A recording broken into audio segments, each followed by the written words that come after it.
10वां बोल कर्म 8। हमारी आत्मा अरूपी पदार्थ है और उसके साथ कर्म मल लगा हुआ है जो आवरण है। हमारी आत्मा अरूपी पदार्थ है, चेतनामय है और उसके ऊपर कर्म का आवरण लगा हुआ है। कर्म पुद्गल है, जड़ है।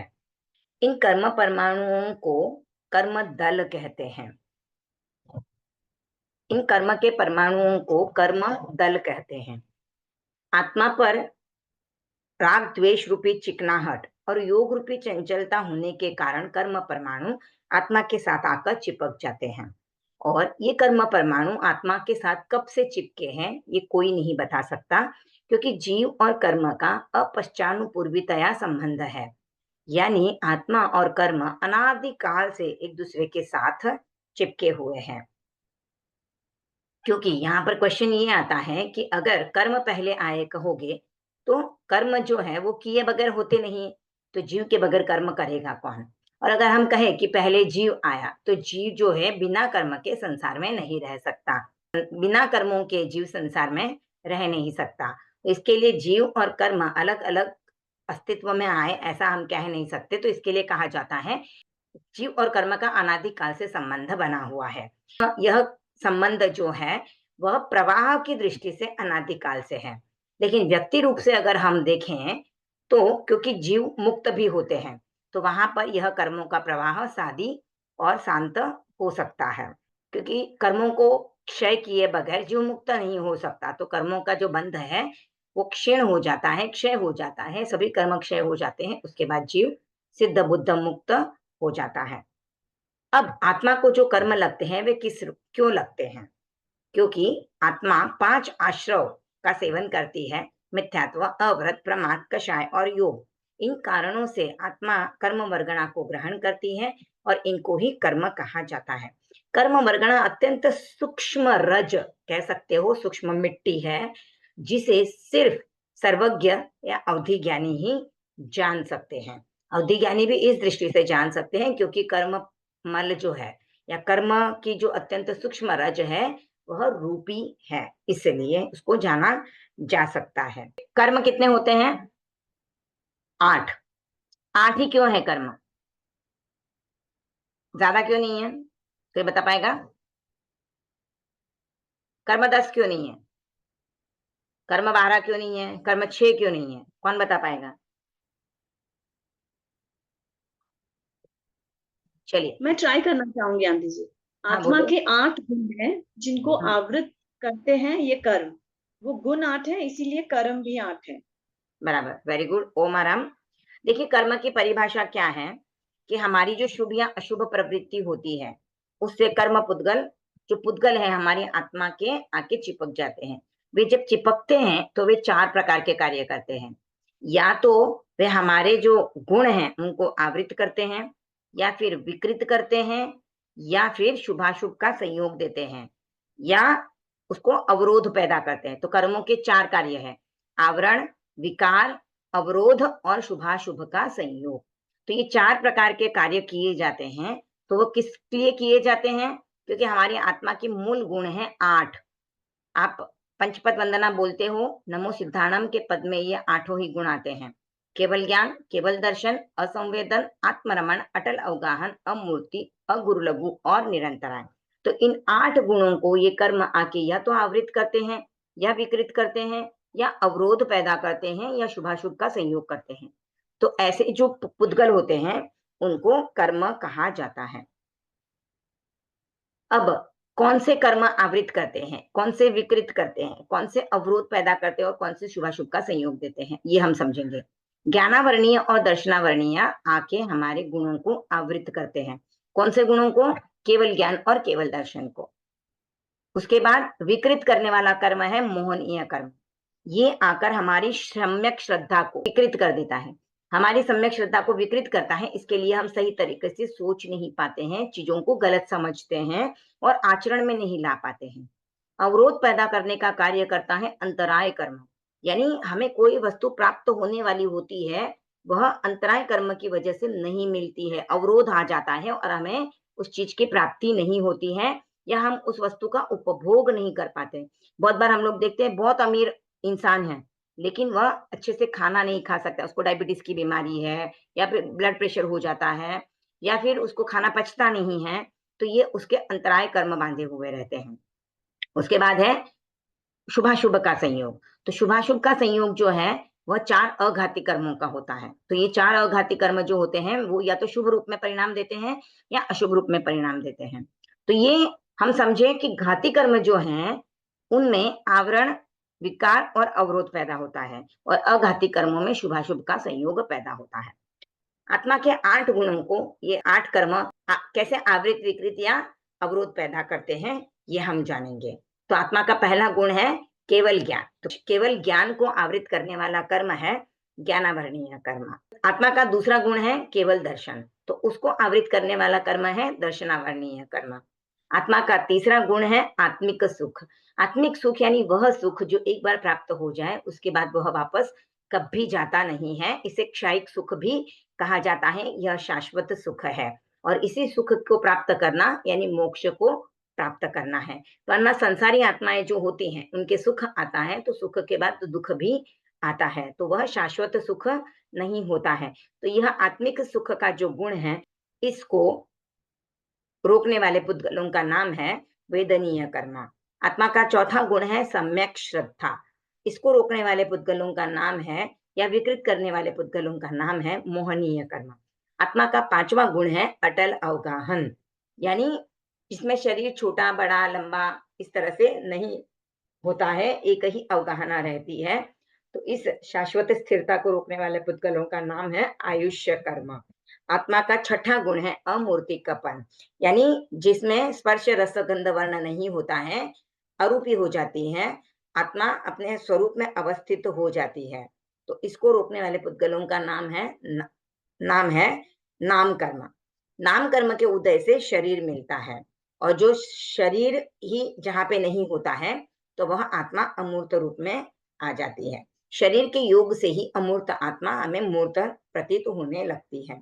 आत्मा का सातवां गुण है अगुरु लघुपन, न छोटा न बड़ा, न ऊंचा न नीचा, यानी ये ऊंची नीची से ऊंची दृष्टि से देखने वाले, नीची दृष्टि से देखने वाले से जीवों को हीनता और उच्चता का अनुभव नहीं होता है, तो सिद्ध जीव इन सबसे मुक्त होते हैं। इसको रोकने वाले पुद्गलों का नाम है गोत्र कर्म। आत्मा का आठवां गुण है लब्धि, यानी शक्ति, वीर्य।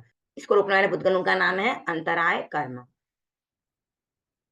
प्राणियों के जो कर्म लगते हैं, उनको हम दो भागों में विभक्त कर सकते हैं, चतुष्पर्शी पुद्गल और अष्टस्पर्शी पुद्गल। जो चतुष्पर्शी पुद्गल होते हैं, उनमें सिर्फ 4 स्पर्श होते हैं, शीत, उष्ण, स्निग्ध और रुक्ष। ये 4 स्पर्श होते हैं। उसमें वर्ण, गंध, रस और 4 स्पर्श, शीत, उष्ण, स्निग्ध, रुक्ष, ये होते हैं। तो वे होते हैं चतुष्पर्शी पुद्गल। और अष्टस्पर्शी पुद्गल में वर्ण, गंध, रस और 8 ही स्पर्श होते हैं, वे होते हैं अष्टस्पर्शी पुद्गल। तो ये समझने के बाद हमको एक बात और समझनी है कि कर्म जो होते हैं वो चतुष्पर्शी होते हैं, इसके लिए हमको दिखाई नहीं देते हैं। उसमें सिर्फ 4 स्पर्श होते हैं, शीत, उष्ण, स्निग्ध और रुक्ष, ये 4 स्पर्श ही होते हैं। वैसे तो कर्म पुद्गल है, तो उसमें स्पर्श, रस, गंध, वर्ण सब मिलेगा, तो उनमें स्पर्श सिर्फ 4 मिलते हैं, तो इसके लिए वे चतुष्पर्शी पुद्गल कहलाते हैं। यानी कि कर्म जो होते हैं वो चतुष्पर्शी होते हैं, इसके लिए हमको दिखाई नहीं देते हैं। उसमें सिर्फ 4 स्पर्श होते हैं, शीत, उष्ण, स्निग्ध और रुक्ष, ये 4 स्पर्श ही होते हैं। वैसे तो कर्म पुद्गल है, तो उसमें स्पर्श, रस, गंध, वर्ण सब मिलेगा, तो उनमें स्पर्श सिर्फ 4 मिलते हैं, तो इसके लिए वे चतुष्पर्शी पुद्गल कहलाते हैं। यानी तो रस, गंध, वर्ण वो जितने हैं, जैसे वर्ण 5 प्रकार के, तो उनमें पांचों वर्ण मिलेंगे, गंध उनमें दोनों प्रकार की हो सकती है, रस उनमें पांचों प्रकार का हो सकता है, शब्द तीनों प्रकार का हो सकता है। पर हम जब भी बोलते हैं कि पुद्गल जो है वो रूपी है, तो हम 4 गुण का नाम लेते हैं, स्पर्श, रस, गंध, वर्ण, क्योंकि शब्द जो है वो सभी पुद्गलों का एकदम व्यक्त पर्याय नहीं है। यानी सभी पुद्गल जरूरी नहीं है शब्द करेंगे, आवाज करेंगे, तो इसके लिए वो भी उसमें होता ही है, लेकिन उसको हम लोग परिभाषा में लेते नहीं है। अब कर्म को हम 2 पार्ट में विभाजित कर सकते हैं, घाती कर्म और अघाती कर्म। घाती कर्म यानी जो आत्मा के मूल गुणों का घात करते हैं, हनन करते हैं, उनको आवृत, विकृत या अवरोध पैदा करते हैं, तो ऐसे जो कर्म होते हैं उनको घाती कर्म कहते हैं। और वे एकांत पाप होते हैं। ये घाती कर्मों का अगर क्षय हो जाता है तो आत्मा सर्वज्ञ सर्वदर्शी और मुक्त हो जाती है। तो ये घाती कर्म 4 हैं, ज्ञानावरणीय, दर्शनावरणीय, मोहनीय और अंतराय। अब दूसरा वर्ग है अघाती कर्म। अघाती कर्म आत्मा के मुख्य या मूल गुण जो 8 हमने बताए हैं उनका घात नहीं करते हैं, उनको कोई प्रकार की हानि नहीं पहुंचाते हैं, इसलिए इन्हें अघाती कर्म कहा जाता है। और ये कर्म घाती कर्म के साथ ही रहते हैं। घाती कर्म अगर नहीं है तो अघाती कर्म नहीं टिक सकते, वे फिर उसी जन्म में क्षीण हो जाते हैं। तो ये अघाती कर्म भी 4 हैं, वेदनीय, आयुष्य, नाम और गोत्र। ये अघाती कर्म शुभ और अशुभ दोनों ही होते हैं और ये भव को धारण करने में सहायक होते हैं, इसलिए इन्हें भवोपग्राही कर्म भी कहा जाता है। अब आत्मा के कर्म लगे हुए हैं, हम कह रहे तो किन कारणों से लगते हैं? तो ये 5 आश्रव जो है वो कर्म बंध के हेतु है।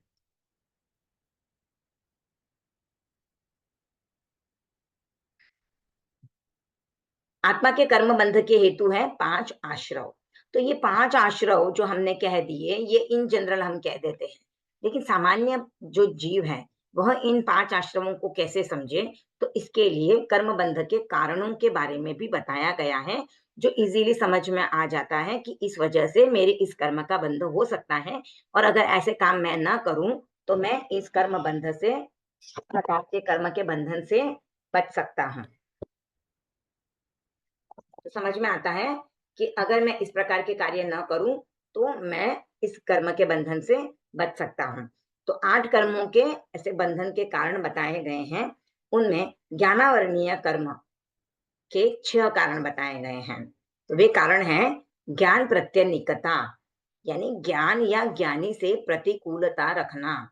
यानी अगर कोई ज्ञानी व्यक्ति हमारे सामने आता है या किसी के ज्ञान की हमारे सामने प्रशंसा होती है तो हम उससे प्रतिकूल हो जाते हैं, उसके अपोजिट में बिहेव करने लगते हैं, जलन के मारे, ईर्ष्या के मारे। ज्ञान निन्हव, यानी ज्ञान या ज्ञानदाता का अपलपन करना, अर्थात ज्ञानी को कहना कि वह ज्ञानी नहीं है। यानी अगर किसी की हमारे सामने प्रशंसा होती है तो हम उस समय क्या ज्ञान है उसको, इतना तो सबको आता है, बस ऐसे ही बढ़ाई मारता रहता है। तो इस तरह की जब हम बातें करते हैं तो ये हमारे लिए ज्ञानावरणीय कर्म बंध का कारण बन जाता है। ज्ञानांतराय, यानी किसी को ज्ञान प्राप्त करने में अंतराय डालना, बाधा डालना, अवरोध पैदा करना। जैसे अगर कोई व्यक्ति स्वाध्याय कर रहा है तो हम जाके जोर जोर से गीत गाना शुरू कर दे, या कोई म्यूजिक हम प्ले कर दे, या कोई भक्तामार का स्वाध्याय कर रहा है तो हम और कुछ बातें करना शुरू कर दे, प्रवचन चल रहा है और हम आपस में बातें करने लग जाएं, तो इससे दूसरों को ज्ञान प्राप्त करने में बाधा उत्पन्न होती है। तो हमें ऐसा कार्य नहीं करना है। ज्ञान प्रद्वेष, ज्ञान या ज्ञानी से द्वेष रखना। जैसे हमारे आसपास या हमारे पहचान में से ही किसी को अच्छा ज्ञान हो गया है या कोई उसकी प्रशंसा करता है तो हमें उससे द्वेष होने लग जाता है, तो हमें इस तरह के भी नहीं करना है। उसको आता है, उसके लिए कोई अच्छा बोलता है तो हमें प्रमोद भावना रखनी चाहिए कि अच्छा है कि उसको इतना ज्ञान है, एक दिन मैं भी उतना ज्ञान अर्जित करूं। ज्ञान आशातना, ज्ञान या ज्ञानी की आशातना करना, यानी उसके प्रति असद या अशिष्ट व्यवहार करना। ज्ञान विसंवादन, यानी ज्ञान या ज्ञानी के वचनों में विसंवाद अर्थात विरोध दिखाना। यानी ज्ञानी कोई बात कह रहा है तो हम ये कहना शुरू कर दे, अरे नहीं ऐसा होता नहीं है, आप तो ये झूठ बोल रहे हो, इस तरह से करने से ये होगा, और हम लोगों में भ्रम पैदा करने की कोशिश करते हैं। तो इस तरह का हमको क्रिया नहीं करनी है। अब दूसरा कर्म है दर्शनावरणीय कर्म दर्शनावरणीय कर्म। तो उसके बंधन के कारण जो है ज्ञानावरणीय कर्म की तरह ही है, बस वहां पर हमें ज्ञान या ज्ञानी के अलावा बदले दर्शन या दर्शनी शब्द का प्रयोग करना है। इसके भी कर्म, दर्शनावरणीय कर्म बंध के भी 6 कारण हैं। दर्शन प्रत्यनिकता, यानी दर्शन या दर्शनी से प्रतिकूलता रखना। दर्शन निन्हव, दर्शन या दर्शनदाता का अपलपन करना, यानी दर्शनी को कहना कि वह दर्शनी नहीं है या उसका दर्शन सही नहीं है। दर्शनांतराय, यानी दर्शन को प्राप्त करने में अंतराय या विघ्न डालना। यानी कोई व्यक्ति कुछ समझने की कोशिश कर रहा है और हम उसमें विघ्न डाल देते हैं, अपना कोई क्वेश्चन डाल दिया जिससे कि उसको उसको मौका न मिले समझने का। तो इस तरह का हमको कार्य नहीं करना है। दर्शन प्रद्वेष, यानी दर्शन या दर्शनी से द्वेष रखना। दर्शन आशातना, दर्शन या दर्शनी से आशातना करना। दर्शन विसंवादन, दर्शन या दर्शनी के वचनों में विसंवाद अर्थात विरोध दिखाना। तीसरा कर्म है वेदनीय कर्म। वेदनीय कर्म बंध के जो कारण हैं वे 6 प्रकार के हैं, पर उसके पहले वेदनीय कर्म 2 प्रकार का है, साता वेदनीय और असाता वेदनीय। तो साता वेदनीय कर्म बंध किस वजह से होता है? तो वे 6 कारण हैं। प्राण, भूत, जीव, सत्व, इनको अपनी प्रवृत्ति से, असत प्रवृत्ति से दुख न देना। प्राण, भूत, जीव, सत्वों को हीन न बनाना, यानी उनमें दीनता आए, उनको लो फील हो, ऐसा हमें काम नहीं करना है। प्राण, भूत, जीव, सत्वों के शरीर को हानि पहुंचाने वाला शोक पैदा नहीं करना। प्राण, भूत, जीव, सत्वों को न सताना। प्राण, भूत, जीव, सत्वों पर लाठी आदि से प्रहार न करना और प्राण, भूत, जीव, सत्वों को परितापित न करना। अब यहाँ पर आप बार बार प्राण, भूत, जीव, सत्व सुन रहे हैं, तो इनको भी एक बार समझ ले। प्राण अर्थात 2, 3 और 4 इंद्रिय वाले जो जीव हैं उनको प्राण कहा जाता है। भूत यानी वनस्पति के जीव, और जीव यानी 5 इंद्रिय वाले प्राणी, जीव जो भी हैं वे सब जीव कहलाते हैं। और इनके अलावा जो बचे हुए हैं यानी शेष 4 स्थावर काय के जीव, पृथ्वी, अग्नि, वायु और पृथ्वी अप पृथ्वी, अब, तेजस और वायु, ये 4 स्थावर काय के जीव सत्व कहलाते हैं।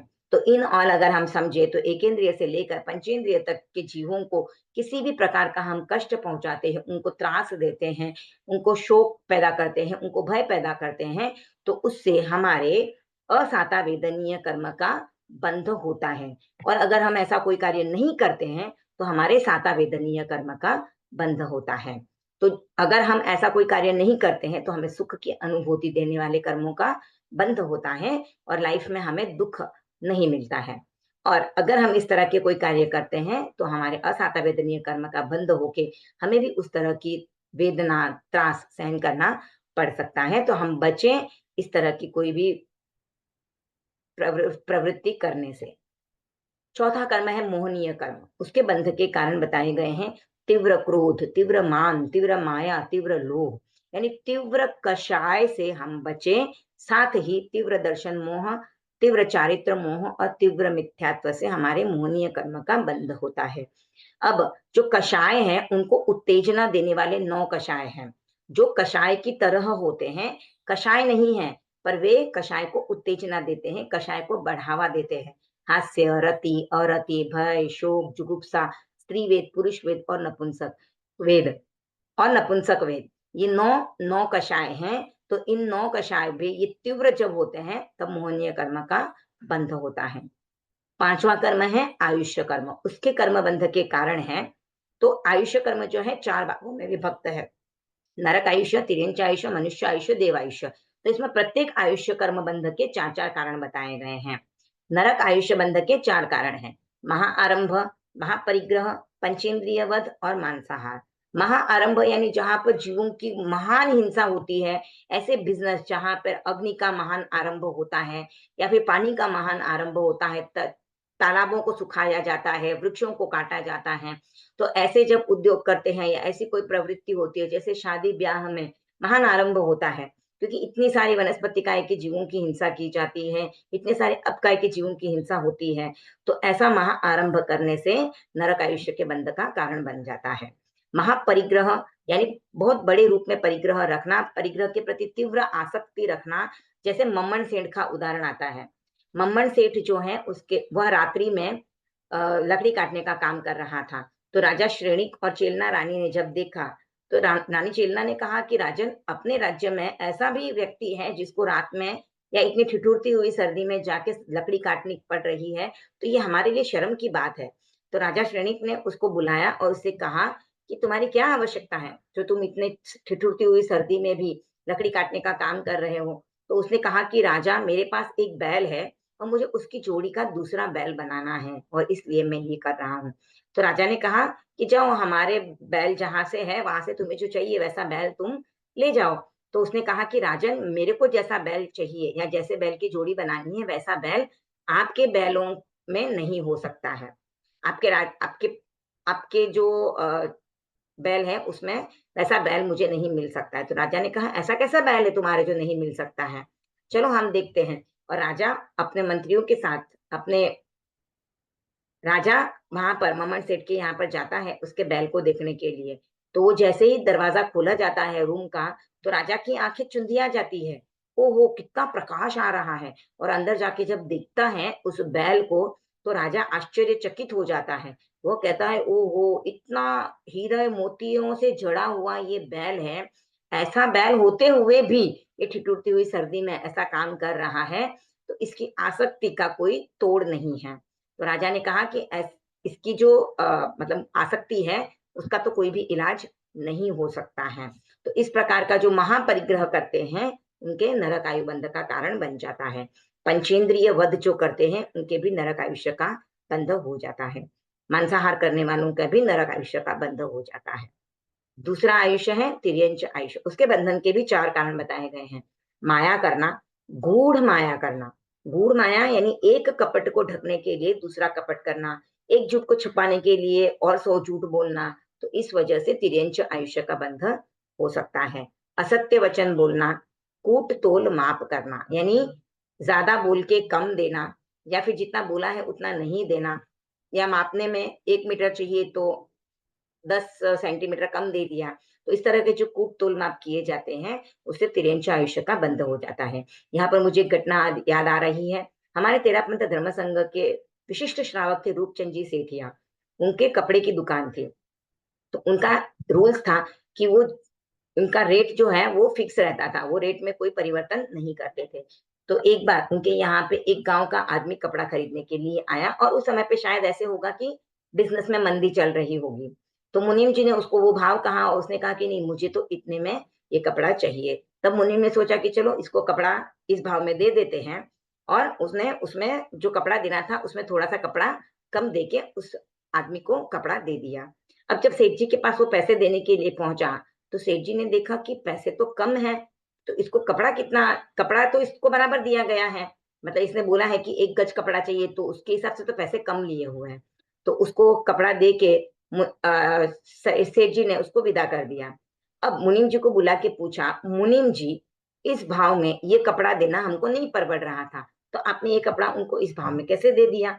तो मुनीम जी ने कहा, सेठ जी आप चिंता मत कीजिए, मैंने उसको कपड़ा कम ही दिया है, पैसे कम किए तो उस हिसाब से मैंने उसको कपड़ा भी कम दिया है। तो सेठ जी ने कहा, ये तो गलत बात है, और तुरंत उस आदमी को वापस बुलवाया गया, नौकर को भेज के उस आदमी को बुलवा के उसको पूरा कपड़ा 1 गज देना था, तो 1 गज कपड़ा उसी पैसे में उसको दिया गया। और बाद में मुनीम जी से कहा कि देखो मुनीम जी, मेरे दुकान पे ये सब नहीं चलेगा, हम किसी का शोषण नहीं करते हैं। और फिर मुनीम जी को उन्होंने काम से छुट्टी दे दी। तो ऐसे श्रावक होते हैं जो बोलते हैं वैसा करते हैं। तो ये जो कूट तोल माप करना है, इससे भी तिर्यंच आयुष्य कर्म का बंधन हो जाता है। तीसरा आयुष्य है मनुष्य आयुष्य। उसके बंधन के भी 4 कारण बताए गए हैं। सरल प्रकृति होना, प्रकृति विनीत होना यानी विनम्रता होना, और सरल जो बोल रहे हैं वैसा कर रहे हैं, दया के परिणाम रखना, और ईर्ष्या न करना। तो हमने भी पिछले जन्मों में ऐसे कुछ परिणाम रखे हुए हैं, और इसीलिए हमें मनुष्य जन्म प्राप्त हुआ है। तो हम भी ऐसे ही भाव रखें, अभी भी वैसे ही प्रवृत्तियां रखें, ताकि आगे भी हमारे अच्छी गति का बंध हो सके। चौथा आयुष्य है देव आयुष्य। उसके बंधन के भी 4 कारण बताए गए हैं। सराग संयम। तो यहाँ पर संयम की वजह से देव गति का बंधन नहीं हो रहा है, बल्कि राग युक्त संयम का पालन करने से। अगर व्यक्ति संयम लेता है और शुद्ध रूप में पालन करता है, तो वह मोक्ष में भी जा सकता है। लेकिन जो जीव राग युक्त संयम का पालन करते हैं, तो फिर वे देवगति का आयुष्य बंधन करते हैं। अगर उनके आयुष्य बंध राग युक्त संयम का पालन करने से उनके देवगति के आयुष्य का बंध होता है। अब यहाँ पे ये कारण दिया गया है सराग संयम, लेकिन आयुष्य का बंध जो है न राग से होता है और न संयम से होता है। तो वह इसलिए होता है क्योंकि वह सरागी संयम जो है वह तपस्या करता है, और तपस्या करने से उसके कर्मों का बंध होता है और आयुष्य का बंध होता है। तो उस वजह से उसके कर्म का बंध होता है। लेकिन जब हम बोलते हैं तो हम सराग संयम बोल देते हैं, बाकी राग या संयम से आयुष्य कर्म का बंधन नहीं होता है। संयम असंयम यानी श्रावकपन का पालन। 5वें गुणस्थान का अधिकारी जो है, वह अगर संयम का अच्छे से पालन, वह अगर अपने श्रावकपन का अच्छे से पालन करता है, 12 व्रत लेता है, उनको अच्छे से निभाता है, समय समय पर त्याग प्रत्याख्यान 12 निर्जरा के भेदों में से जो भी तपस्या है वह करता रहता है, तो उसके भी देव आयुष्य का बंधन हो सकता है। बाल तपस्या, यहाँ बाल का अर्थ छोटा बच्चा नहीं है, बाल का अर्थ है मिथ्यात्वी। तो मिथ्यात्वी जो भी तपस्या करता है तो उसके भी देव आयुष्य का बंधन होता है। अकाम निर्जरा, मोक्ष की इच्छा के बिना तपस्या की जाती है। जैसे कोई पूरा दिन भूखा रह जाता है, प्रत्याग प्रत्याख्यान नहीं करता है, या अगर भूखा रहा है, उपवास किया है, तो फिर उनका उद्देश्य मोक्ष की इच्छा नहीं होती है, तो वह अकाम निर्जरा होती है। तो ऐसी अकाम निर्जरा से भी देव आयुष्य के कर्म का बंध होता है। मिथ्यात्व की तपस्या के बारे में एक प्रसंग आता है कि ताम्ली तापस ने 60,000 वर्ष तक बेले बेले का तप किया था और उनके पहले देवलोक का बंध हुआ था। अगर ऐसी तपस्या कोई करे, पहले देवलोक के आयुष्य का बंधन हुआ था, तो अगर ऐसी तपस्या अगर कोई सम्यक जीव करता, तो इतनी तपस्या में 7 जीव मोक्ष में जा सकते थे। तो मिथ्यात्व की तपस्या कितनी भी उग्र हो, कितनी भी कठोर हो, लेकिन उसके कर्म का फल जो है वह बहुत कम मिलता है। उसकी तपस्या का फल एकदम कम मिलता है। आप ऐसे कहो कि 100 रुपए की वस्तु 10 रुपए में खरीद ली गई हो, इस तरह से उसका मूल्य हो जाता है। इसके लिए हमें ध्यान रखना है कि हम जब भी तपस्या करें, तो हम सकाम निर्जरा यानी मोक्ष की इच्छा से तपस्या करें। आत्मशुद्धि हमारा लक्ष्य हो, सम्यक्त्व के साथ हम तपस्या करें और पहले ये प्रयत्न करें कि हमें सम्यक्त्व आए, हमारी दृष्टि को हम सही रखें। जो तत्व जैसा है उसको समझें, तो फिर हमारे जो जितना हम करेंगे, उस जितना हम तपस्या करेंगे या जितना हम आचरण करेंगे, उसका फल भी हमें जो है वैसा फल उसका मिलेगा। छठा कर्म है नाम कर्म। नाम कर्म जो है वह भी 2 प्रकार का होता है, शुभ नाम कर्म और अशुभ नाम कर्म। तो शुभ नाम कर्म बंधक के 4 कारण हैं। काय रुजुता, भाव रुजुता, भाव काय रिजुता, भाव रिजुता, भाषा रिजुता, अविसंवादन योग। काय रुजु काय रिजुता यानी दूसरों को ठगने वाली शारीरिक चेष्टा नहीं करना है, यानी हमारी शारीरिक एक्शन से किसी को धोखा या छल नहीं देना है। भाव रिजुता, हमारे मन में ऐसी कोई चेष्टा न आए जिससे दूसरों को ठगा जा सके या दूसरों को ठगने वाली मानसिक चेष्टा नहीं करना। भाषा रिजुता, दूसरों को ठगने वाली भाषा की या वचन की चेष्टा नहीं करना है। जैसे एक बार आचार्य श्री के साथ वाले साधु साध्वी सब आगे पहुंच गए और अपने लिए कमरा सुरक्षित करते हैं। तो कुछ साधु पहले पहुंच गए और उन्होंने एक कमरा अपने लिए सुरक्षित कर लिया। अब उनको ये था कि उनकी जगह पे और कोई साधु आके नहीं ठहरे। तो जैसे ही दूसरे कोई संत आए तो उन्होंने कहा, संता अठे मती रहो। तो उनको लगा कि यहाँ पर गुरुदेव की मनाही है रहने के लिए, तो उन्होंने अपने लिए दूसरा कमरा देख लिया। फिर जब बाद में उनको पता चला कि गुरुदेव का तो ऐसा कोई आदेश नहीं था, तो उन्होंने उन संतों से जाकर कहा कि आपने हमसे ऐसा क्यों कहा, संता अठे मती रो, जबकि गुरुदेव का तो ऐसा कोई आदेश नहीं था। तब उन्होंने कहा कि हमने तो आपको ऐसा कहा ही नहीं, हमने तो आपको ऐसे कहा कि संता अठे मती रो, यानी यहाँ पर खरबूजा है। तो ये दूसरों को ठगने वाली वचन की चेष्टा है, तो इस तरह की चेष्टा हमको नहीं करनी है, उससे बचना है। अविसंवादन योग यानी कथनी और करनी में हमें भी संवादन यानी विरोध नहीं करना है। जो हम कहते हैं वैसा करना है, या फिर हम जैसा कहते हैं वैसा ही हमारे आचरण में आए। तो ये 4 प्रकार की क्रिया नहीं करने से शुभ नाम कर्म का बंध होता है, और ये 4 प्रकार की क्रियाएं अगर हम करते हैं तो अशुभ नाम कर्म का बंध होता है। गोत्र कर्म बंध के कारण, 7वां कर्म है गोत्र कर्म। उसके कर्म बंध के कारण है, 7वां कर्म है गोत्र कर्म। गोत्र कर्म भी 2 प्रकार का होता है, उच्च गोत्र, नीच गोत्र। तो गोत्र कर्म जो गोत्र कर्म का बंधन होता है, उसके पीछे 8 कारण हैं। तो उन 8 कारणों का अगर मद करते हैं, अहंकार करते हैं, गर्व करते हैं, तो नीच गोत्र कर्म का बंध होता है। अगर उनका अहंकार मद नहीं करते हैं, तो उच्च गोत्र कर्म का बंध होता है। तो वे 8 कारण कौन से हैं वे जानेंगे। जाति, कुल, बल, रूप, तप, श्रुत, लाभ और ऐश्वर्य। तो इन 8 कारणों का अगर मद करते हैं तो नीच गोत्र कर्म का बंध होता है, और नहीं किया तो उच्च गोत्र कर्म का बंध होता है। भगवान महावीर के जीव ने अपने तीसरे भव में, मरीचि के भव में अपने उच्च कुल का मद किया था और उनके नीच गोत्र कर्म का बंध हो गया था। तो जब तीर्थंकरों के भी इस तरह का कर्मों का बंधन हो जाता है, तो हमें सावधान रहना है। हम तो सामान्य मनुष्य हैं, इस तरह का मद या अहंकार हमारे मन में आना पॉसिबल है, और हमें सावधान रहना है कि हम इस तरह का मद नहीं करें। 8वां कर्म है अंतराय कर्म। उस कर्म के बंधन के 5 कारण हैं।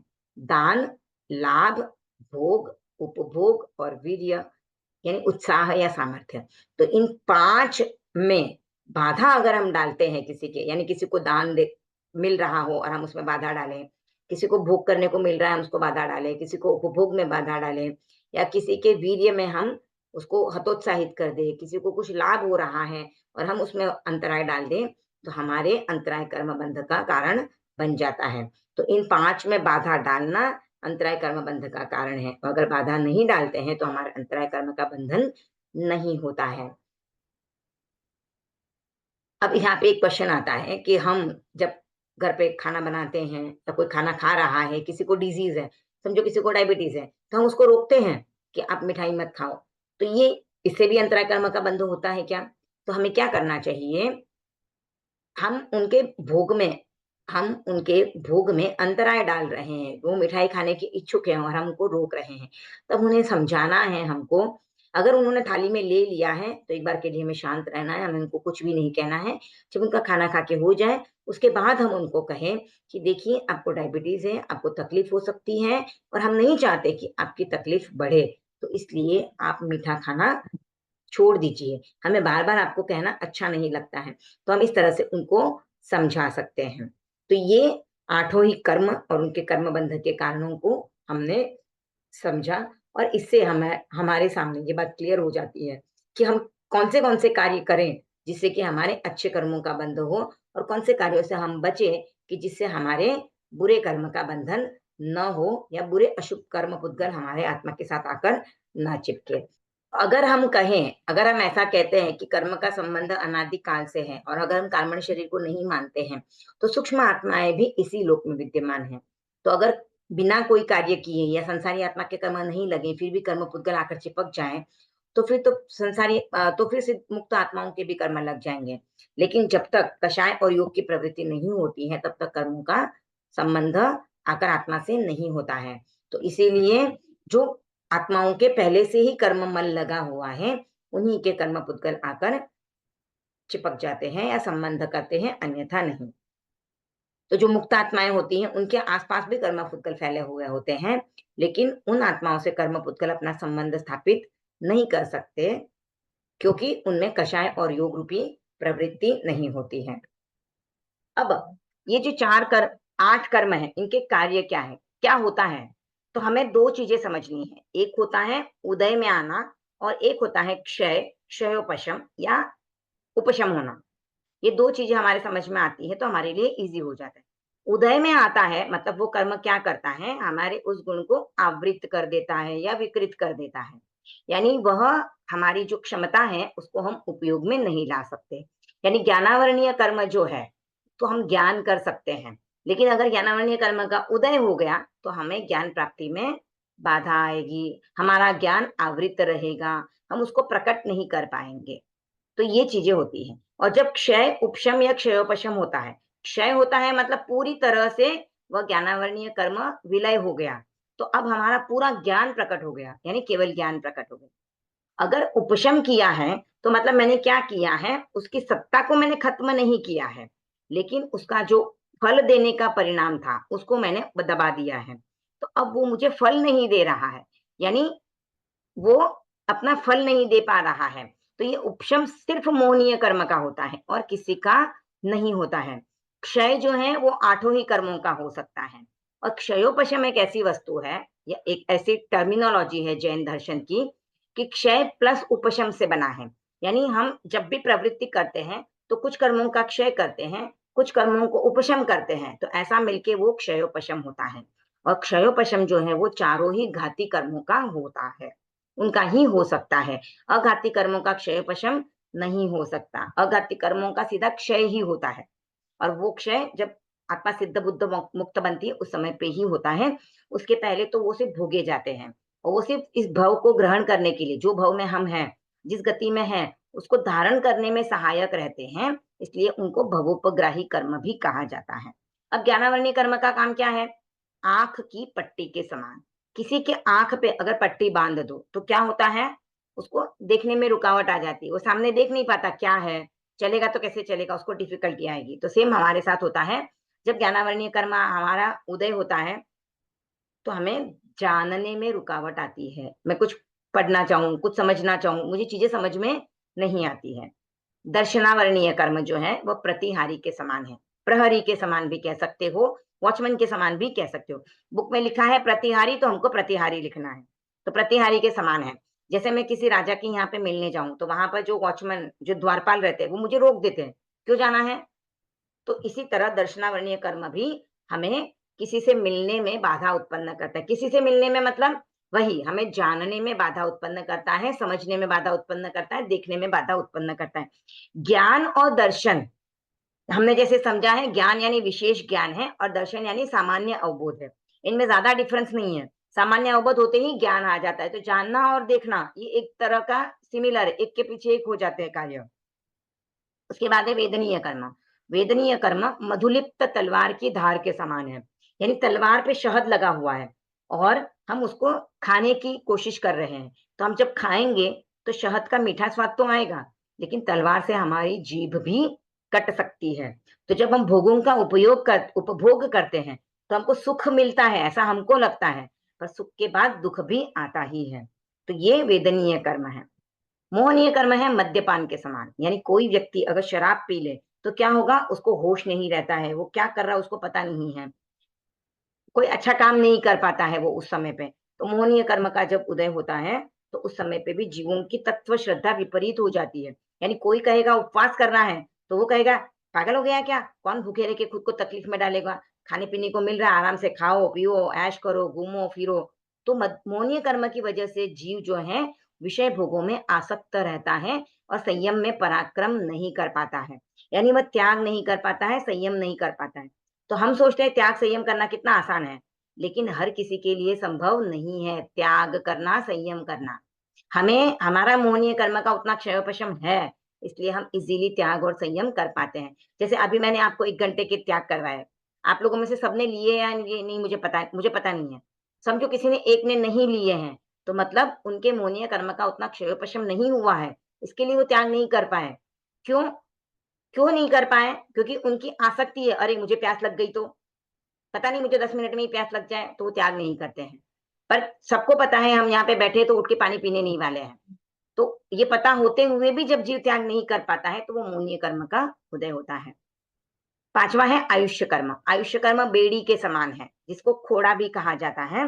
बेड़ी मतलब अगर किसी को बेड़िया पहना दो तो जब तक वो बेड़िया नहीं खुलती है तब तक वह जीव मुक्त नहीं होता है। तो वैसे ही आयुष्य कर्म को जब तक हम भोगते नहीं है तब तक आयुष्य कर्म खत्म नहीं होता है। तो उसको पूरी तरह भोगने के बाद ही वो खत्म हो सकता है, इसके लिए उसको बेड़ी के समान कहा है। यानी अभी हम मनुष्य गति में बंधे हुए हैं, हम खुश हैं कि हमको मनुष्य गति मिल रही है, हम सब कुछ कर सक रहे हैं, पर एक तरह से अगर हम देखें तो हम यहाँ पर बंधे हुए हैं, क्योंकि ये जब तक समाप्त नहीं होगा तब तक हम मोक्ष को भी प्राप्त नहीं कर सकते। दूसरा गति प्राप्त करने का तो हमारी कामना ही नहीं है, हम तो चाह रहे हैं कि हम मोक्ष में ही जाएं, तो हम मोक्ष को प्राप्त नहीं कर सकते। तो ये भी एक बंधन ही है। नाम कर्म जो है वो पेंटर की तरह है, चित्रकार के समान है। जिससे चित्रकार अलग अलग प्रकार के चित्र बनाता है, अच्छे रूप बनाता है, तो वैसे ही नाम कर्म भी किसी को अच्छा शरीर, किसी को अच्छी सुंदरता, किसी को पूरे इंद्रिया देता है, किसी को नहीं देता है। तो ये नाम कर्म की वजह से होता है। गोत्र कर्म जो है वो कुंभकार के समान है, पॉटर जो छोटे बड़े घड़े बनाता है, सुंदर घड़े बनाता है, अच्छी डिजाइन करता है। तो वैसे ही जीव ऊंची दृष्टि से देखा जाने वाला, नीची दृष्टि से देखा जाने वाला बनता है। उसके बाद है अंतराय कर्म, जो भंडारी कोषाध्यक्ष के समान होता है। यानी राजा ऑर्डर दे देता है कि इनको 1000 रुपए देने हैं, पर वो कहाँ से इकट्ठा करना पड़ता है, ट्रेजरर के पास जाके, कोषाध्यक्ष के पास जाके। तो जब तक कोषाध्यक्ष नहीं देता है तब तक हमको वो 1000 रुपए नहीं मिलते हैं। अब कोषाध्यक्ष कितनी बार बहाने बना देता है, अरे आज तो टाइम हो गया, आज नहीं मिलेगा, कल कल तो मैं आऊंगा नहीं, परसों अगर आप वापस लेने को गए तो बोलेगा आज मेरे को बहुत काम है, आज मैं तुम्हारा काम नहीं कर सकता हूँ। तो ऐसे करके आपको अटका सकता है। तो राजा ने भले ही ऑर्डर दे दिया है पर आपको डिले करता जाएगा कोषाध्यक्ष। तो ऐसा ही अंतराय कर्म है, जो हमें कुछ चीज प्राप्त होने वाली होती है पर वो उस समय पे नहीं प्राप्त होती है, तो ये अंतराय कर्म है। हमारे सामने खाने की वस्तु पड़ी है और हम खाना खाने बैठते हैं और अचानक हमको उठ के जाना पड़ता है, ये हमारे अंतराय कर्म का उदय हो सकता है। जरूरी नहीं हो सकता है कि हमने किसी को कहीं पे अंतराय दी इसलिए हमको उसी समय पे उठ के खाना छोड़ के जाना पड़ा। इसीलिए हम लोग क्या कहते हैं, कोई अगर खाने पे बैठा है तो उसको उठाना नहीं, उसको दूसरा कोई काम करने के लिए नहीं बोलना है, भले ही आपके घर के नौकर-चाकर ही हो या आपके ऑफिस में काम करने वाला स्टाफ हो, अगर उसने खाना खाने को ले लिया है, तो आपको उसको उठाना नहीं है। बहुत बार मालिक लोग कैसे करते हैं, खाना खाने बैठा नौकर, बेल बजी, "अरे उठ, या दरवाज़ा खोलना है।" और उसको ही उठाते हैं, जबकि वो खुद बैठा हुआ रहता है, वो भी खोल सकता है।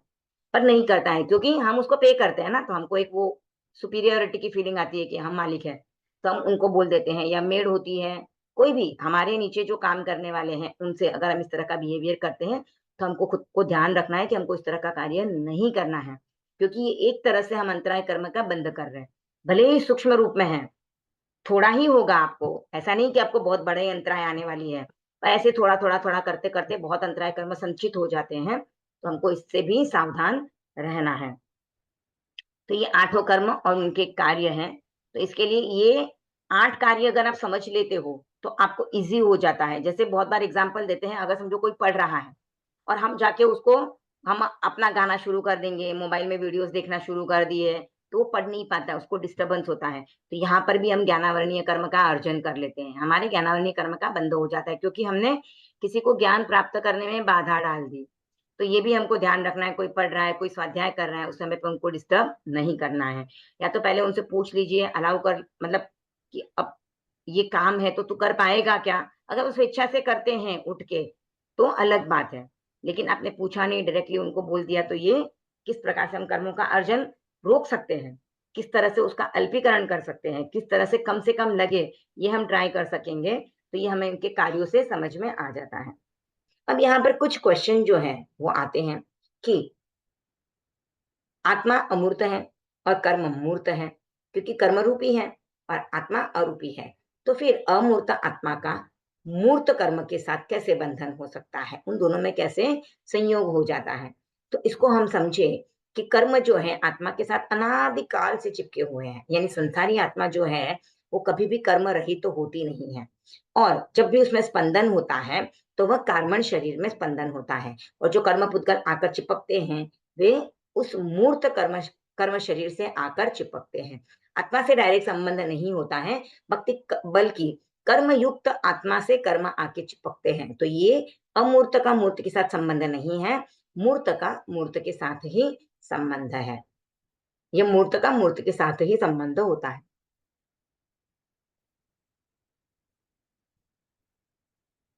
अब जब हम कहते हैं आत्मा का कर्म के साथ अनादिकाल से संबंध है, तो ये प्रवाह रूप से अनादि संबंध है। बाकी कर्म जो है किसी भी एक आत्मा के अनादिकाल तक चिपके नहीं रह सकते। प्रत्येक कर्म जो है वह अवधि सहित होता है। तो अवधि सहित यानी हम कहें तो दर्शन मोहनीय का सबसे अधिक से अधिक जो काल है, वह है 70 कोटि कोटि सागर। यानी 70 कोटि कोटि सागर के बाद अगर किसी के दर्शन मोहनीय कर्म का बंध हुआ है, तो वह निर्जरा उसका निर्जरण हो जाएगा।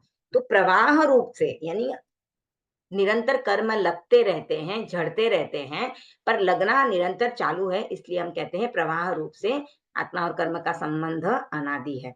बाकी व्यक्ति रूप से हम देखें या कर्म इंडिविजुअल के रूप में हम देखें, तो कर्म जो है उनका बंध या उनका उसके आत्मा के साथ रहना शादी होता है।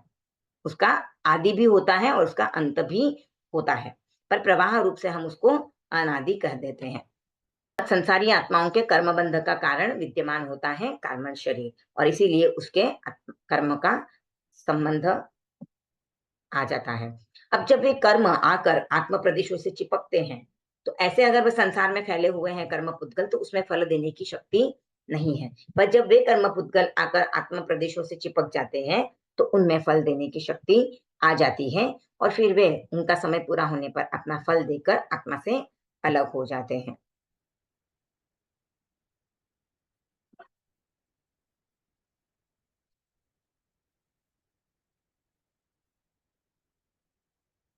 अब हम कहते हैं कि कर्म मूर्त है, जड़ है, पुद्गल है, तो फिर वे फल कैसा देते हैं? कैसा दे फल कै उनका फल कैसे मिल सकता है? तो इसमें भी फिर कोई ना कोई होगा मीडियम, जैसे ईश्वरवादी ईश्वर को मानते हैं, तो वैसे ही कर्म का फल देने में भी कोई मीडियम होगा। तो इसका उत्तर हम यह कह सकते हैं कि आत्मा स्वयं उसमें आत्मा में स्पंदन होते हैं, कर्म पुद्गल आकर आत्मा के चिपक जाते हैं। वे जब आते हैं तो आत्मा की जिस प्रकार की प्रवृत्ति होती है उस तरह से वो पुद्गल आकर आत्मा से चिपकते हैं और उस कर्म को आवृत विकृत या अवरोध पैदा करते हैं। तो जब वो उस प्रवृत्ति के द्वारा वहां पर चिपके हुए हैं, तो फिर एक समय आने पर वे अपना फल दे देते हैं। तो ये फल देने की शक्ति उनमें हमारी प्रवृत्ति से, हमारी प्रवृत्ति की तीव्रता से उनमें ये फलदान की शक्ति आती है। इसको कुछ एग्जाम्पल से समझेंगे। जैसे शराब जो है, उसको नहीं पता है कि नशा करना है, लेकिन शराब पीते हैं। जो भी व्यक्ति शराब पीते हैं तो उनको नशा हो जाता है। हम खाना खाते हैं, तो भोजन किया, ये भी पुद्गल है। तो भोजन जब हमारे शरीर में जाता है, तो हमारे भूख की तृप्ति हो जाती है। पानी ने नहीं जाना है कि प्यास बुझाई जाती है, लेकिन जब हम पानी पीते हैं तो हमारी प्यास बुझ जाती है। तो हम दवाई लेते हैं, तो हमने दवाई ली और दवाई लेने के बाद हमारी बीमारी शमन हो जाती है या हमारी बीमारी में लाभ मिलता है। तो दवा को नहीं पता है कि बीमार को राहत देनी है, पर बीमार जब दवाई लेता है तो उसको स्वास्थ्य लाभ हो जाता है। तो जब ये बाह्य रूप से हमने ग्रहण किए हुए पुद्गल है, इनका इतना प्रभाव होता है, जैसे भोजन, पानी, दवाई या शराब, तो ये भी हमारे शरीर पर प्रभाव डालते हैं। उस तरह से हमारी प्रवृत्ति हो जाती है, स्वास्थ्य लाभ मिलता है, भूख शांत हो जाती है, प्यास शांत हो जाती है, या फिर शराब का नशा चढ़ने लग जाता है। तो फिर ये जो कर्म पुद्गल है, ये तो हमने हमारी आंतरिक प्रवृत्ति से अपनी ओर आकर्षित किए हैं। तो फिर उनमें फल देने की क्षमता हो सकती है, ये मानने में हमें कोई बाधा नहीं होनी चाहिए। अब ये जो कर्म पुद्गल आत्मा के साथ चिपक गए हैं, हम इनको तपस्या आदि के द्वारा इन कर्म फल देने की जो शक्ति है, इनको कम या अधिक भी कर सकते हैं। हम कम फल देने वाले, तीव्र फल देने वाले कर्म को मंद परिणाम वाला कर सकते हैं, या मंद परिणाम वाले, परिणाम देने वाले कर्म को तीव्र फल देने वाला भी बना सकते हैं। तो हम तपस्या करते रहेंगे तो तीव्र फल देने वाला कर्म मंद परिणाम देने वाला हो सकता है। तो ये हम इसमें परिवर्तन भी कर सकते हैं, क्योंकि ये हमने आंतरिक प्रवृत्ति के द्वारा आकर्षित किए हैं। तो हम हमारी आंतरिक तपस्या के द्वारा या बाह्य तपस्या के द्वारा भी इन कर्मों का फल कम ज्यादा कर सकते हैं। अब यहाँ पे एक और क्वेश्चन आता है कि कर्म जो है, प्रत्येक आत्मा चाहती है कि उसको सुख मिले, दुख तो कोई भी आत्मा नहीं चाहती है। तो फिर आत्मा अपने कर्म के लगे हुए अपने कर्मों की वजह से खुद दुख क्यों भोगेगी? तो यहाँ पर इसका आंसर ऐसे आता है कि आत्मा प्रवृत्ति करने में स्वतंत्र है, लेकिन उसका फल भोगने में वह स्वतंत्र नहीं है। जब आत्मा प्रवृत्ति करती है, तब उसकी प्रवृत्ति के अनुसार कर्मों का आकर्षण होता है, और उसका तभी डिसाइड हो जाता है कि शुभ प्रवृत्ति है तो शुभ रूप में फल देगी, अशुभ प्रवृत्ति है तो अशुभ रूप में फल दे देगी। लेकिन एक बार प्रवृत्ति हो चुकी, कर्मों का बंधन हो चुका, उसके बाद उसका फल कैसा भोगना है, इसमें आत्मा स्वतंत्र नहीं है। कर्म अपने अपने स्वभाव के अनुसार आत्मा को वैसी बुद्धि कर देते हैं, उस जीव की बुद्धि वैसी हो जाती है कि वह उस हिसाब से कार्य करता है और फिर उसको फल मिल जाता है। बुद्धि कर्मानुसारिणी, यानी कर्म के अनुसार उस जीव की बुद्धि वैसी हो जाती है और वह वैसा ही काम करता है जैसा उसको फल मिलने वाला होता है। तो वो काम करने से उसको वैसा फल मिल जाता है। तो इसलिए जब कर्म का फल भोगने की बारी आती है, तो कोई न्यायाधीश की, कोई ईश्वर की या किसी और थर्ड व्यक्ति की जरूरत नहीं होती है। मनुष्य अपने पूर्व कृत्य जो कर्म किए हुए हैं पूर्व जन्मों में, उसी के अनुसार हिंसा करने में प्रवृत्त हो जाता है। झूठ बोलना शुरू कर देगा, या चोरी करेगा, या व्यभिचार का सेवन करेगा, और उस हिसाब से उसको उसका फल मिलेगा। अगर उसने बुरी प्रवृत्तियां की हैं पहले पिछले जन्मों में या पूर्व कर्मों के हिसाब से, तो उसका आचरण वैसा होगा और उसको बुरा फल भी मिल जाएगा। अगर हम माने कि कोई ईश्वर सुख या दुख देता है, तो सुख तो ईश्वर पर पक्षपाती होने का आरोप लग जाएगा। वो किसी को तो सुख देता है, किसी को दुख देता है। तो इसीलिए कर्तृत्ववाद या कर्मवाद में मानते हैं, वे ईश्वर को इस धर्म संकट में नहीं डालना चाहते हैं। और उनका मानना यह है कि जिस व्यक्ति ने जैसे कर्म किए हैं, उसको वैसा फल मिल जाएगा। जैन दर्शन के अनुसार सृष्टि जो है वह अनादि और अनंत है। इसका न आदि है और न अंत है, और न किसी ने इसको उत्पन्न किया है। यह सदा से ऐसी थी, सदा ऐसी रहेगी और सदा वैसी ही है। तो इसीलिए वहां पर किसी भी ईश्वर को नहीं माना गया है। अगर हम ईश्वर को माने कि इस सृष्टि का संचालक ईश्वर है, उसने सृष्टि को उत्पन्न किया है, तो फिर हमें ये मानना पड़ेगा कि प्रत्येक जो वस्तु है सृष्टि की, उसको उत्पन्न किया जाता है, या प्रत्येक जीव को उत्पन्न किया जाता है। तो ईश्वर को भी तो किसी ने उत्पन्न किया रहेगा। अगर ईश्वर को किसी ने उत्पन्न किया है, तो उस उत्पन्न करने वाले को भी किसी ने उत्पन्न किया रहेगा, फिर उसको किसी ने उत्पन्न किया होगा, उसको किसी ने उत्पन्न किया होगा। इस प्रकार श्रृंखला चलती रहेगी। फिर भी एक जगह जाके हमको ये मानना पड़ेगा कि जो स्टार्ट वाला पर्सन था या जो स्टार्ट में जो शक्ति थी, वह अपने आप अवतरित हो गई या अपने आप उत्पन्न हो गई। तो ये अगर हम इतना पीछे जाने के बाद मानते हैं कि वह शक्ति अपने आप उत्पन्न हुई या अपने आप अवतरित हुई, तो फिर हम ऐसे ही क्यों नहीं मानते कि ये जो कर्म, ये सृष्टि है, यह अनादिकाल से अपने आप, ये अपने आप उत्पन्न हो गई, यह अनादिकाल से वैसी की वैसी ही चली आ रही है। और अगर ईश्वर सुख दुख देता है, इसका मतलब वह राग द्वेष युक्त है, वह किसी पर अनुकंपा करता है, किसी को तकलीफ देता है, तो उस पर पक्षपाती होने का आरोप लग जाता है। और ऐसे राग द्वेष रूपी शक्ति को हम ईश्वर कैसे मान सकते हैं? ईश्वर तो वह होना चाहिए जो पूरी तरह से पक्षपात से रहित हो, किसी भी प्रकार का उस पे मैल न हो, मलिनता न हो। तो इसीलिए जैन दर्शन मानता है कि आत्मा ही अपने कर्मों की करता है और उसके अनुसार जो सुख दुख है उसकी भोक्ता भी वह स्वयं है। जो परमात्मा है वह आठों कर्मों को क्षय कर राग द्वेष रहित तो होकर सिद्ध बुद्ध मुक्त हो जाते हैं। उनको इस संसार से कोई मतलब नहीं है। अब एक और क्वेश्चन आता है कि हम कहते हैं कि जिस जीव ने जितना आयुष्य बांधा है उसका उतना आयुष्य होगा, पर हम देखते हैं कि कभी कभी एक साथ लाखों आदमी मारे जाते हैं। या फिर हम देखते हैं कि जिसने जैसे कर्म किए हैं उसको वैसा फल मिलेगा। तो फिर धर्मिष्ठ व्यक्ति दुखी देखे जाते हैं और जो पाप करने वाले व्यक्ति हैं वह सुखी देखे जाते हैं। तो यह क्यों होता है? तो इसका उत्तर ऐसे होगा कि जो व्यक्ति अभी धर्मिष्ठ है, वह पीछे से भी तो कार्य करके आया है, पिछले जन्मों के भी तो उसके कर्म हैं। तो उसने अगर इस भाव में वह धार्मिक कार्य कर रहा है, पर उसने पहले कोई पाप किए हुए हैं, तो उनका कर्म, उसका फल तो उसको भोगना ही पड़ेगा।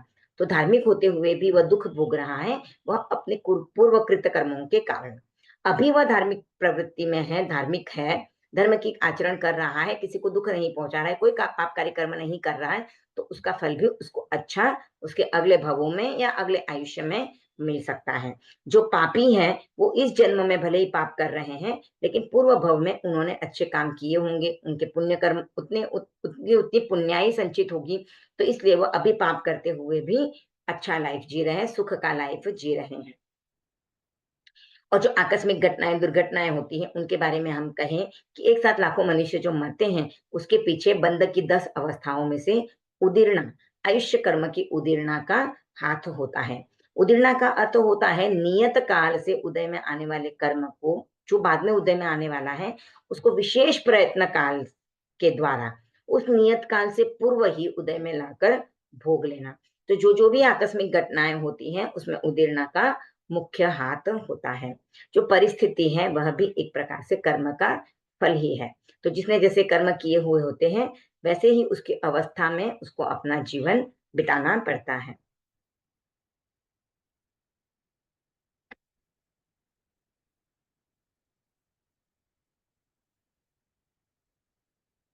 तो इसलिए कर्म का फल अच्छा या बुरा जो भी मिलेगा, लेकिन जैन दर्शन ने सिर्फ कर्मवाद पर ही बल नहीं दिया है, उन्होंने उद्यम पुरुषार्थ को भी उतना ही बल दिया है और कहा है कि आप जैसा जैसा उद्योग या पुरुषार्थ करोगे, वैसा वैसा आपका कर्म बनता जाएगा और आपको उस हिसाब से फल भी मिलता जाएगा। तो सिर्फ कर्म की मुख्यता नहीं है, पुरुषार्थ का भी समर्थन किया गया है। और कर्म और पुरुषार्थ का समन्वय करके ही जैन दर्शन कहता है कि आत्म विकास आत्मा कर सकती है। यह कर्म जो है वही हमें जन्म मरण के चक्र में घुमाता रहता है। हमारी वर्तमान की जो स्थिति है वह कर्म हमारे पूर्वकृत कर्मों का फल है।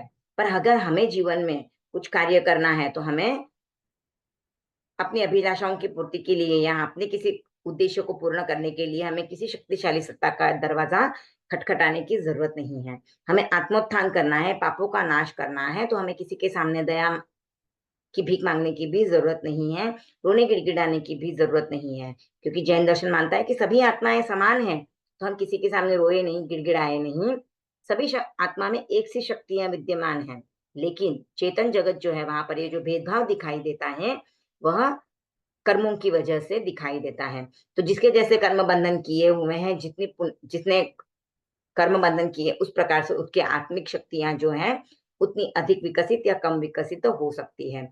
तो ये जो भेदभाव हमको जो तरतमता दिखाई देती है, चेतन जगत में जो फर्क दिखाई देता है कि कोई बुद्धिमान है, कोई मूर्ख है, कोई सुंदर है, कोई कुरूप है, तो ये सब जो भेदभाव दिखाई देता है, यह आत्मिक शक्ति की न्यूनता और अधिकता की वजह से दिखाई देता है। उस आत्मिक शक्तियों का कम अधिक विकास की वजह से दिखाई देता है। जो सर्वोच्च विकास जिनका हो चुका है, वे व्यक्ति ईश्वर बन जाते हैं, आठों कर्मों को मुक्त करके सिद्ध बुद्ध मुक्त हो जाते हैं। पर जो जीव आठों कर्मों का क्षय नहीं कर पाते हैं, उनकी शक्तियां आवृत होती हैं, अविकसित होती हैं। लेकिन वे भी अगर आत्मबल या अपने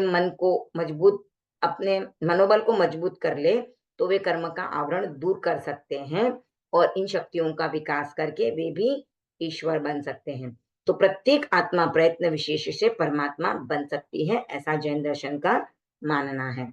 अब ये जो 8 कर्म है, इनके कार्य क्या है, क्या होता है? तो हमें 2 चीजें समझनी है। एक होता है उदय में आना और एक होता है क्षयोपशम या उपशम होना। ये 2 चीजें हमारे समझ में आती है तो हमारे लिए इजी हो जाता है। उदय में आता है मतलब वो कर्म क्या करता है, हमारे उस गुण को आवृत कर देता है या विकृत कर देता है। यानी वह हमारी जो क्षमता है उसको हम उपयोग में नहीं ला सकते। यानी ज्ञानावरणीय कर्म जो है तो हम ज्ञान कर सकते हैं, लेकिन अगर ज्ञानावरणीय कर्म का उदय हो गया तो हमें ज्ञान प्राप्ति में बाधा आएगी, हमारा ज्ञान आवृत रहेगा, हम उसको प्रकट नहीं कर पाएंगे। तो ये चीजें होती हैं। और जब क्षय उपशम या क्षयोपशम होता है, क्षय होता है मतलब पूरी तरह से वह ज्ञानावरणीय कर्म विलय हो गया, तो अब हमारा पूरा ज्ञान प्रकट हो गया, यानी केवल ज्ञान प्रकट हो गया। अगर उपशम किया है तो मतलब मैंने क्या किया है, उसकी सत्ता को मैंने खत्म नहीं किया है, लेकिन उसका जो फल देने का परिणाम था उसको मैंने दबा दिया है। तो अब वो मुझे फल नहीं दे रहा है, यानी वो अपना फल नहीं दे पा रहा है। तो ये उपशम सिर्फ मोहनीय कर्म का होता है और किसी का नहीं होता है। क्षय जो है वो 8 ही कर्मों का हो सकता है। और क्षयोपशम एक ऐसी वस्तु है या एक ऐसी टर्मिनोलॉजी है जैन दर्शन की कि क्षय प्लस उपशम से बना है। यानी हम जब भी प्रवृत्ति करते हैं तो कुछ कर्मों का क्षय करते हैं, कुछ कर्मों को उपशम करते हैं, तो ऐसा मिलके वो क्षयोपशम होता है। और क्षयोपशम जो है वो चारों ही घाती कर्मों का होता है, उनका ही हो सकता है। अघाती कर्मों का क्षयोपशम नहीं हो सकता, अघाती कर्मों का सीधा क्षय ही होता है। और वो क्षय जब आत्मा सिद्ध बुद्ध मुक्त बनती है उस समय पे ही होता है। उसके पहले तो वो सिर्फ भोगे जाते हैं और वो सिर्फ इस भव को ग्रहण करने के लिए, जो भव में हम हैं, जिस गति में हैं, उसको धारण करने में सहायक रहते हैं, इसलिए उनको भवोपग्राही कर्म भी कहा जाता है। अब ज्ञानावरणीय कर्म का काम क्या है? आंख की पट्टी के समान। किसी के आंख पे अगर पट्टी बांध दो तो क्या होता है, उसको देखने में रुकावट आ जाती है, वो सामने देख नहीं पाता क्या है, चलेगा तो कैसे चलेगा, उसको डिफिकल्टी आएगी। तो सेम हमारे साथ होता है, जब ज्ञानावरणीय कर्म हमारा उदय होता है तो हमें जानने में रुकावट आती है। मैं कुछ पढ़ना चाहूँ, कुछ समझना चाहूँ, मुझे चीजें समझ में नहीं आती है। दर्शनावरणीय कर्म जो है वह प्रतिहारी के समान है, प्रहरी के समान भी कह सकते हो, वॉचमैन के समान भी कह सकते हो। बुक में लिखा है प्रतिहारी तो हमको प्रतिहारी लिखना है, तो प्रतिहारी के समान है। जैसे मैं किसी राजा के यहाँ पे मिलने जाऊं तो वहां पर जो वॉचमैन, जो द्वारपाल रहते हैं, वो मुझे रोक देते हैं, क्यों जाना है। तो इसी तरह दर्शनावरणीय कर्म भी हमें किसी से मिलने में बाधा उत्पन्न करता है। किसी से मिलने में मतलब वही हमें जानने में बाधा उत्पन्न करता है, समझने में बाधा उत्पन्न करता है, देखने में बाधा उत्पन्न करता है। ज्ञान और दर्शन हमने जैसे समझा है, ज्ञान यानी विशेष ज्ञान है और दर्शन यानी सामान्य अवबोध है। इनमें ज्यादा डिफरेंस नहीं है। सामान्य अवबोध होते ही ज्ञान आ जाता है। तो जानना और देखना ये एक तरह का सिमिलर है, एक के पीछे एक हो जाते हैं कार्य। उसके बाद है वेदनीय कर्म। वेदनीय कर्म मधुलिप्त तलवार की धार के समान है, यानी तलवार पे शहद लगा हुआ है और हम उसको खाने की कोशिश कर रहे हैं। तो हम जब खाएंगे तो शहद का मीठा स्वाद तो आएगा, लेकिन तलवार से हमारी जीभ भी कट सकती है। तो जब हम भोगों का उपभोग करते हैं तो हमको सुख मिलता है, ऐसा हमको लगता है, पर सुख के बाद दुख भी आता ही है। तो ये वेदनीय कर्म है। मोहनीय कर्म है मद्यपान के समान, यानी कोई व्यक्ति अगर शराब पी ले तो क्या होगा, उसको होश नहीं रहता है, वो क्या कर रहा है उसको पता नहीं है, कोई अच्छा काम नहीं कर पाता है वो उस समय पे।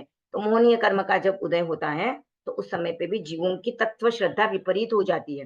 यानी कोई कहेगा उपवास करना है तो वो कहेगा पागल हो गया क्या? कौन भूखे रह के खुद को तकलीफ में डालेगा? खाने-पीने को मिल रहा है, आराम से खाओ, पियो, ऐश करो, घूमो-फिरो।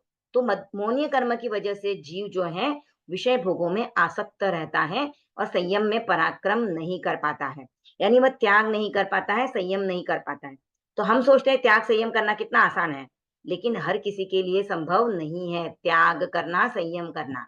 हमें हमारा मोहनीय कर्म का उतना क्षयोपशम है, इसलिए हम इज़िली त्याग और संयम कर पाते हैं। जैसे अभी मैंने आपको 1 घंटे के त्याग करवाए, आप लोगों में से सबने लिए या लिए नहीं मुझे पता नहीं है।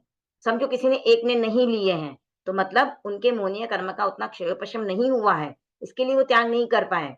क्यों? क्यों नहीं कर पाए? क्योंकि उनकी आसक्ति है, अरे मुझे प्यास लग गई तो, पता नहीं मुझे 10 मिनट में ही प्यास लग जाए, तो वो त्याग नहीं करते हैं। पर सबको पता है हम यहाँ पे बैठे तो उठ के पानी पीने नहीं वाले हैं। तो ये पता होते हुए भी जब जीव त्याग नहीं कर पाता है, तो वो मोहनीय कर्म का उदय होता है। 5वां है आयुष्य कर्म। आयुष्य कर्म बेड़ी के समान है, जिसको खोड़ा भी कहा जाता है।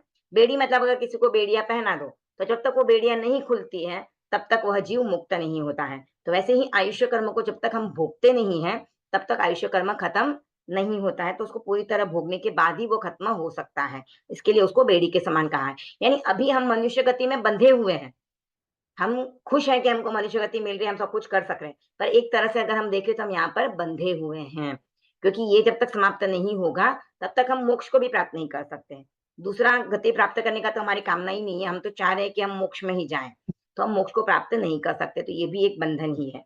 नाम कर्म जो है वो पेंटर की तरह है, चित्रकार के समान है। जैसे चित्रकार अलग-अलग प्रकार के चित्र बनाता है, अच्छे रूप बनाता है, तो वैसे ही नाम कर्म भी किसी को अच्छा शरीर, किसी को अच्छी सुंदरता, किसी को पूरे इंद्रियाँ देता है, किसी को नहीं देता है, तो ये नाम कर्म की वजह से होता है। गोत्र कर्म जो है वो कुंभकार के समान है, पॉटर जो छोटे-बड़े घड़े बनाता है, सुंदर घड़े बनाता है, अच्छी डिज़ाइन करता है, तो वैसे ही जीव ऊँची दृष्टि से देखा जाने वाला, नीची दृष्टि से देखा जाने वाला बनता है।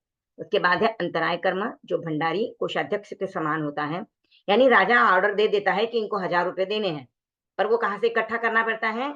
ट्रेज़रर के पास जाके, कोषाध्यक्ष के पास जाके, तो जब तक कोषाध्यक्ष नहीं देता है, तब तक हमको वो ₹1000 नहीं मिलते हैं। अब कोषाध्यक्ष कितनी बार बहाने बना देता है, "अरे! आज तो टाइम हो गया है, आज नहीं मिलेगा, कल तो मैं आऊँगा नहीं।" परसों अगर आप वापस लेने को गए तो वो बोलेगा, "आज मेरे को बहुत काम है, आज मैं तुम्हारा काम नहीं कर सकता हूँ।" तो ऐसे करके आपको अटका सकता है। तो राजा ने भले ही ऑर्डर दे दिया है, पर आपको डिले करता जाएगा कोषाध्यक्ष। तो ऐसा ही अंतराय कर्म है, जो हमें कुछ चीज़ प्राप्त होने वाली होती है, पर वो उस समय पे नहीं प्राप्त होती है, तो ये अंतराय कर्म है। हमारे सामने खाने की वस्तु पड़ी है और हम खाना खाने बैठते हैं और अचानक हमको उठ के जाना पड़ता है, ये हमारे अंतराय कर्म का उदय हो सकता है। ज़रूरी नहीं हो सकता है कि हमने किसी को कहीं पे अंतराय दी इसलिए हमको उसी समय पे उठ के खाना छोड़ के जाना पड़ा। इसीलिए हम लोग क्या कहते हैं, कोई अगर खाने पे बैठा है, तो उसको उठाना नहीं, उसको दूसरा कोई काम करने के लिए नहीं बोलना है, भले ही आपके घर के नौकर-चाकर ही हो या आपके ऑफिस में काम करने वाला स्टाफ हो, अगर उसने खाना खाने को ले लिया है, तो आपको उसको उठाना नहीं है। बहुत बार मालिक लोग कैसे करते हैं, खाना खाने बैठा नौकर, बेल बजी, "अरे उठ, जा दरवाज़ा खोलना है" और उसको ही उठाते हैं, जबकि वो खुद बैठा हुआ रहता है, वो भी खोल सकता है। पर नहीं करता है क्योंकि हम उसको पे करते हैं ना, तो हमको एक वो सुपीरियॉरिटी की फीलिंग आती है कि हम मालिक हैं, तो हम उनको बोल देते हैं या मेड होती है, कोई भी हमारे नीचे जो काम करने वाले हैं, उनसे अगर हम इस तरह का बिहेवियर करते हैं, तो हमको खुद को ध्यान रखना है कि हमको इस तरह का कार्य नहीं करना है, क्योंकि ये एक तरह से हम अंतराय कर्म का बंध कर रहे हैं। भले ही सूक्ष्म रूप में है, थोड़ा ही होगा आपको, ऐसा नहीं कि आपको बहुत बड़े अंतराय आने वाली है, पर ऐसे थोड़ा-थोड़ा करते-करते बहुत अंतराय कर्म संचित हो जाते हैं, तो हमको इससे भी सावधान रहना है। तो ये आठों कर्म और उनके कार्य हैं। तो इसके लिए ये 8 कार्य अगर आप समझ लेते हो, तो आपको ईज़ी हो जाता है। जैसे बहुत बार एग्ज़ाम्पल देते हैं, अगर समझो कोई पढ़ रहा है और हम जाके उसको हम अपना गाना शुरू कर देंगे, मोबाइल में वीडियोज़ देखना शुरू कर दिए, तो वो पढ़ नहीं पाता, उसको डिस्टर्बेंस होता है। तो यहाँ पर भी हम ज्ञानावरणीय कर्म का अर्जन कर लेते हैं। हमारे ज्ञानावरणीय कर्म का बंद हो जाता है क्योंकि हमने किसी को ज्ञान प्राप्त करने में बाधा डाल दी। तो ये भी हमको ध्यान रखना है, कोई पढ़ रहा है, कोई स्वाध्याय कर रहा है, उस समय पे उनको डिस्टर्ब नहीं करना है। मनुष्य का जीवन विघ्न, बाधा, दुख और विपत्तियों से भरा हुआ है। वे घबरा जाते हैं और बाहरी निमित्तों को कारण मान के उनको कोसते रहते हैं। तो निमित्तों को भला-बुरा कहते हैं, उनको कोसते रहते हैं। तो इस परिस्थिति में कर्मवाद का सिद्धांत उन्हें सही मार्ग पर लाता है और उनका प्रथम कर्मवाद का प्रथम घोष है, आत्मा अपने भाग्य का स्वयं निर्माता है। सुख दुख जो है वह आत्मा ने स्वयं किए हुए कर्मों का फल है, कोई बाहरी शक्ति या निमित्त उसे सुख दुख नहीं दे रही है।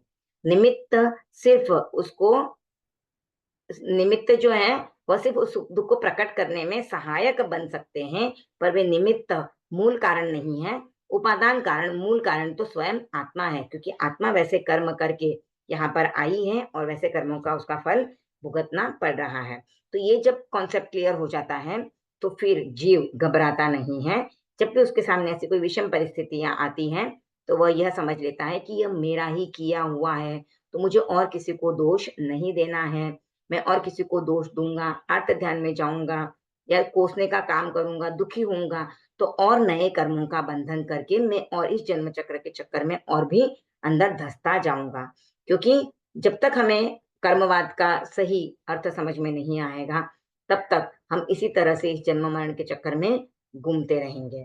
तो हमें ये बात ध्यान रखनी है कि जब भी हमारे सामने सम या विषम जो भी परिस्थिति आए, विषम परिस्थिति आए, तब हमें संबल की ज्यादा जरूरत होती है, क्योंकि उस समय पे हम कमजोर पड़ जाते हैं, दूसरों को कोसने लग जाते हैं।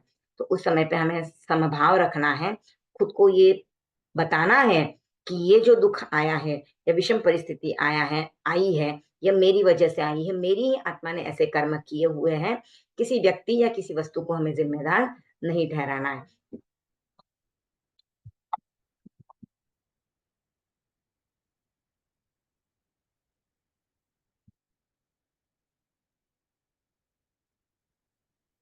हेलो।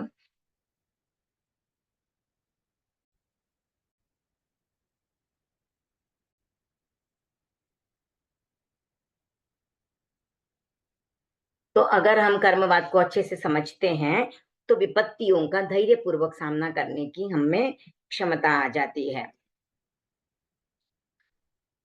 हम दुख के लिए निमित्त कारणों को दोष नहीं देते हैं। तो कर्मवाद हमें निराशा से बचाता है, दुख सहने की शक्ति देता है और मन को शांत और स्थिर रखकर प्रतिकूल परिस्थितियों का सामना करने की शक्ति प्रदान करता है।